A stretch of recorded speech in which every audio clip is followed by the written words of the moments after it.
Hello, everyone, and welcome. My name is Julie Mann, and I show people how they can live healthy, happy, sustainable lives by changing their habits and using cutting edge products to help them age well. And I'm ever so excited because today I'm joined by Kearney Frampton. Hi, Kearney. Hi, Julie. Thank you for having me today. Lovely to see you. And Kearney is going to talk about habits for enjoyable networking. I mean, can you imagine it's actually enjoyable? Over to you, Kearney.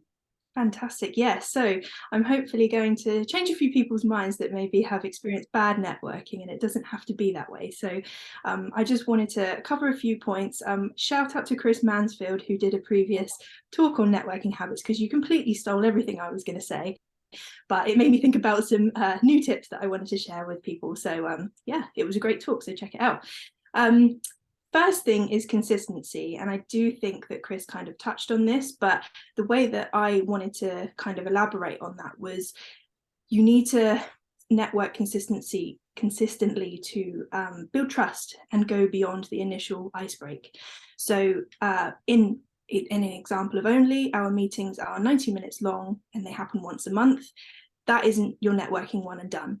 You need to go beyond that meeting to continue building relationships. So whether that's one-to-ones, whether that's conversations on LinkedIn, consistently make touch points with those people to build those relationships, because that's when you start to trust people. That's when you start to understand what they provide, what their services are, and ultimately how you can help them, and then hopefully how they can help you in the future. So that's my first point. Consistency is key. Do it your way is my second point. So I'm very nervous. Nerves is a good thing, it means you care about what you're doing. And all the time that you're nervous, I think that's a really positive thing, because you love what you do, you want to present yourself well. It's not a bad thing to have nerves when you're presenting or introducing yourself or any of these things. But I do think there's ways that you can kind of keep your nerves under wraps and help yourself prepare. So when it comes to networking, practice what you're going to say. Have a few notes next to your screen that just give you a prompt of kind of the things that you want to touch on. So you can't see this. I've got a post-it note right in front of my screen so that I don't stumble, and I've got something to refer to if I kind of get a little bit stuck. I think also on the vein of doing it your way, I always have pen and paper next to me, because I can't remember what everybody says. There's no way that you can remember what 30 people in a room are going to say. So have a pen and paper, but also on the vein of do it your way. Maybe that's an iPad with a pen, or maybe you've got a screen open next to your Zoom room where you're making notes on your laptop as people are talking. I do think one thing with doing notes digitally, remove any distractions. So turn off your notifications, don't have your emails open. 90 minutes just to be engaged with the room, just be present. That would be my kind of one takeaway if you're going to do notes digitally.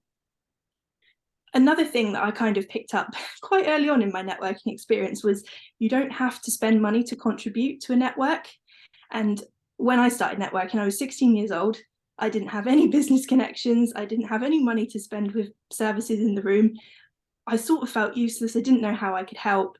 But what I learned is that that's not the only way that you can contribute. So first thing, listen to what people are saying, for two reasons. Because you don't want to waste that person's time. They're spending time talking to you. Engage with that, ask questions, listen to what they're saying. But also, you're giving your time at that networking event, so don't waste your own time. You're dedicating that time, so make it worthwhile. You're there anyway. Listen, comment, like, and engage. So you hear it a lot at networking, people asking for likes on their Facebook pages, or connecting on LinkedIn, subscribing to YouTube channels. That's all great stuff that can really help a business owner. It doesn't cost you anything. If you can share their content, if you agree with their content, comment, like, all of those things are really, really helpful. And I think the one thing with doing that, it's often reciprocated. So it's not a waste of time. It's a really good practice to engage with those people.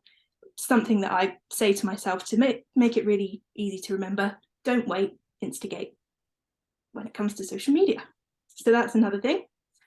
My final thing that I'm going to touch upon is the fact that I am a young person in business. So I think for young people in my generation, we're really used to building relationships online, whether it be through social media or WhatsApp, whatever those channels are that people use.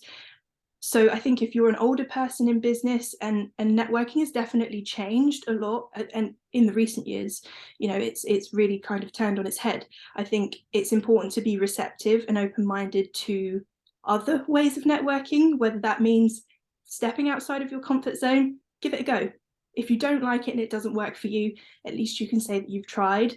And you know, I think it's just, you might miss an opportunity, is the point that I'm trying to make. There is multiple ways of networking. Find what works for you, and go with that, and then yeah, you'll have fun when you're networking. Oh my goodness, Kearney, what brilliant tips. Thank you. I love that. I mean, there's so much in it to unpack, really, but thank you. And I'm really grateful as well that you touched upon the fact that, you know, you can feel a little bit nervous, a little bit anxious. And actually, Yeah. it's really okay, because people, I think, just want us to be real with all our thoughts and feelings. You know, it's okay to be human. And the other thing, for people who don't know this, is that the sensation we have when we say we're anxious or nervous, it's the same sensation that we have when we're actually excited. So we can choose to reframe it, because it is the same. Definitely. So thank you so, so much. So what I'm going to do, for those people that really want to find out a bit more about Kearney, and also Only, is put all her links below this video. My link will be there as well. And thank you for mentioning the subscribe button, because if you're not already subscribed, please subscribe, and get way more content in the future. If you don't want the notifications on, like Kearney says, turn them off. So thank you so much, Kearney, for talking to us, and thank you everyone else for watching. Thank you so much, Julie.